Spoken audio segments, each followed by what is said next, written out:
So, I've been pondering for a very long time about what I would do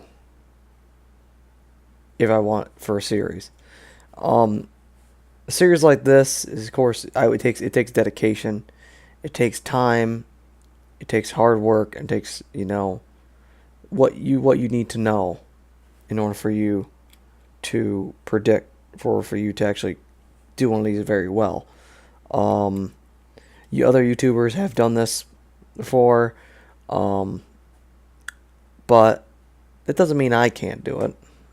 Of course, this is a completely open-minded conversation that anyone could have.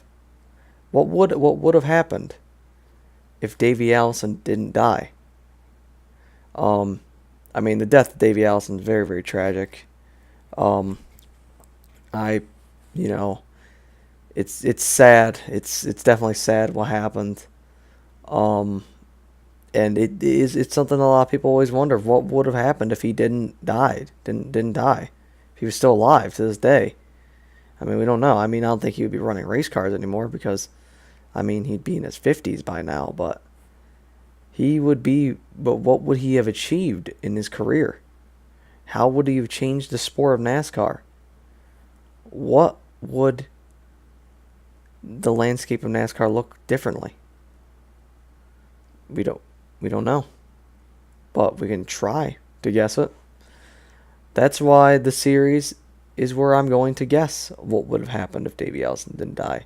I'm going to provide my input, my analysis, and my determination of trying to find out what would have happened. As someone who loves history, someone who loves numbers, and somebody who loves NASCAR, I am going to put all that into this series, where we're going to start the race right after Davey Allison died. The Milroy Genuine Draft 500 at Pocono Raceway. And we're going to run 10% length of every race up until we end the series. We're going to run all in 93, all in 94, all of 95, so on and so forth, until this series comes to an end. And we're just going to simulate it. We're going to watch as if it's a league race, kind of like NASCAR Panasonic Road Course Cup Series. We're going to watch it. I'm going to commentate some of these by myself.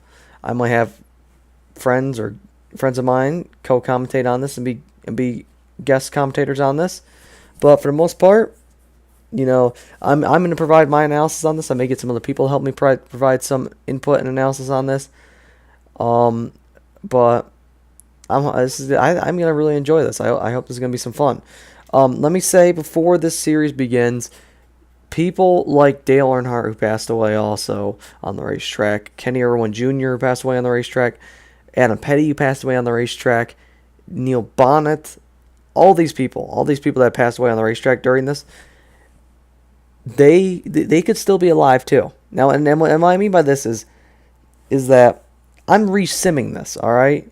So if we go up to the 2001 Daytona 500 and Dale Earnhardt doesn't have a fatal crash in the Daytona 500, that race runs green all the way to the finish, Dale Earnhardt could still be alive. Adam Petty could come into the sport if he doesn't die in a fatal crash. Because we're re-simming it. We're going on a completely different spectrum off of what we are originally doing.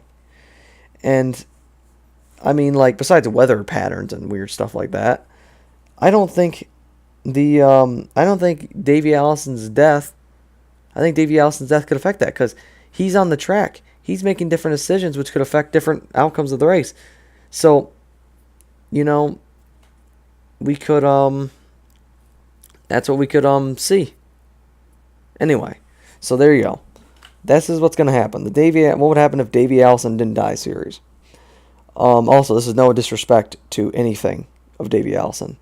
I'm not being disrespectful to him, nor to his family or anything like that. This is purely for entertainment purposes, or what the heck you want to call it. I'm not making this is basically a dedication to Davey Allison in a sense. So, other than that, I'll see you people at Pocono.